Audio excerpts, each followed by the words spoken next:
ओम नमो भगवते वासुदेवाय नमः। हरे कृष्णा। पुरुषोत्तम मास, जिसे अधिक मास या मलमास भी कहा जाता है, 13वें अध्याय की कथा। ऋषि कहने लगे कि हे सूत जी, राजा धृतधनवा को पुरुषोत्तम के सेवन से राज्य, पुत्र, पौत्र और पतिव्रता स्त्री कैसे मिली और योगियों को अति दुर्लभ भगवान का लोक कैसे प्राप्त हुआ, इसलिए आप विस्तार से इस इतिहास को कहिए। सूत जी कहने लगे, हे ऋषियों, आकाश गंगा की तरह पवित्र करने वाली सुंदर पुरानी धृतधनवा की कथा मैं तुमसे कहता हूँ। हे देश का चित्रधनवा नाम से विख्यात राजा हुआ।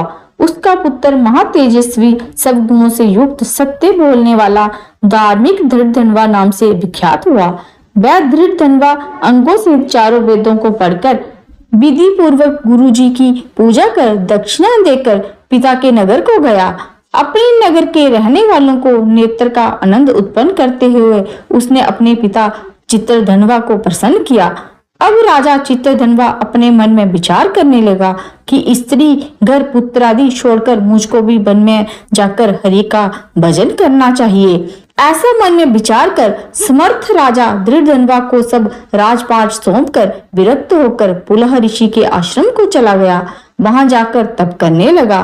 कितने ही काल तक तप करके चित्रधनवा हरि के धाम को चला गया। धृतधनवा ने जब अपने पिता की मृत्यु को सुना, तब अपने पिता की ओदर वैदेहिक क्रिया की, फिर नगर में राज्य करने लगा। राजा धृतधनवा की गुणसुंदरी नाम की स्त्री थी। उसके 4 पुत्र हुए और चारुमती नाम की एक कन्या उत्पन्न हुई। उसके पुत्र चित्रवाहा, मणिमान और चित्रकुंडल नामों से विख्यात हुए। श्री नारायण कहने लगे कि एक समय सोते हुए उस राजा के मन में ये विचार उत्पन्न हुआ कि मेरा ये सब वैभव किस पुण्य के प्रभाव से हुआ। ना मैंने कोई तप किया, ना दान दिया, ना कुछ हवन किया। अपने इस भाग्य का कारण किससे पूछूं? राजा की इस विचार में सारी रात्रि व्यतीत हो गई। प्रातः ब्रह्म मुहूर्त में उठकर जथा विधि स्नान आदि करके खड़ा होकर उदय होते हुए सूर्य को आरती देकर, ब्राह्मणों को दान आदि देकर और नमस्कार करके बैराजा घोड़े पर चढ़कर तत्काल शिकार के लिए वन में गया। वहां उसने शिकार किया। उसी वन में राजा धृतधनवा के बाण से घायल होकर एक मृग दूसरे वन में भाग गया। घायल मृग के शरीर से गिरते हुए रुधिर के निशानों से राजा धृतधनवा भी उसके पीछे पीछे गया, पर थोड़ी देर में मृग राजा की निगाह से ओझल होकर कहीं छिप गया। राजा ने प्यास से व्याकुल होकर फिरते फिरते सागर के समान एक सरोवर को देखा। वहां पर तत्काल जाकर उसने पानी पिया। वहीं उसने अत्यंत घनी छाया वाला बटका वृक्ष देखा।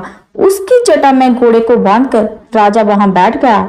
वहां पर वाणी बोलता हुआ तोता आया। राजा को अकेले बैठा हुआ देखकर वह शुक बार बार एक ही श्लोक बोलता रहा, तू पृथ्वी में अत्यंत सुख को देकर सार वस्तु को नहीं विचारता तो कैसे पार पहुंचेगा। ऐसे उनके इन रहस्यपूर्ण वचनों को सुनकर राजा को यही सोच हुआ कि बारंबार ये शुक ऐसे वचन क्यों कहता है। क्या वह सुखदेव जी हैं? मुझ मूढ़ को संसार सागर में डूबे हुए देखकर मुझको श्री कृष्ण का भक्त समझकर मुझ पर कृपा करके उद्धार करने को आए हैं। वह इसी विचार में था कि पीछे से उसकी सेना आ गई। वह तोता तो राजा को उपदेश देकर अंतर ध्यान हो गया और राजा अपने नगर में शुक के वाक्यों का स्मरण करता रहा। बोलो नारायण भगवान की जय। पुरुषोत्तम मास की जय।